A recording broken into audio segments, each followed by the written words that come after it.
যে ঘরে দুইকা তিনবার সূরা ইখলাস পড়বে, ওর ঘরে এরকম বরকত হবে যে প্রতিবেশীর ঘর পর্যন্ত ছড়ায় যাবে।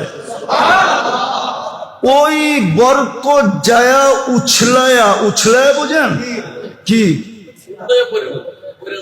উতরায়া বলে, এই বরকত উছলায়া যায় প্রতিবেশীর ঘরে পড়বে, প্রতিবেশীর ঘর পর্যন্ত বরকত দিয়ে ভরে যাবে। মানে তো না, আমরা তো শুধু শুধু চিল্লাইতেছি, আমাদের ঘরে অশান্তি কেন?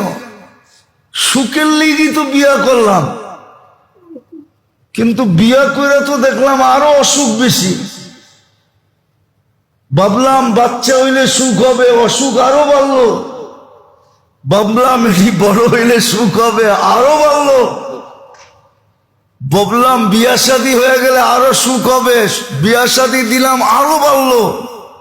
সুখ অসুখ তো বাড়তেই আছে কেন?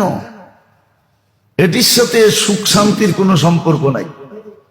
আসেন তওবা কইরা মুহাম্মদুর রাসূলুল্লাহর আদর্শ মানি, আল্লাহর হুকুম মানি। কম তো হইল না, কয়েক শত বৎসর হয়ে গেল মুসলমানদের চেষ্টার, ট্রাই করা।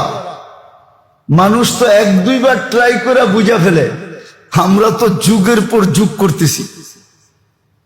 শত শত বৎসর পার হয়ে গেল বিজাতির রঙে রঙিন হইয়া, কিন্তু কিছু তো করতে পারলাম না। হ্যাঁ, তুই সমুদ্রের উপর দিয়ে হাইটা যেতে চাইলে হাঁটায়া পার করায় দিন। হাজারো কাহিনী আছে সমুদ্রের উপর দিয়ে হাঁটতে হাঁটতে গেছে গা।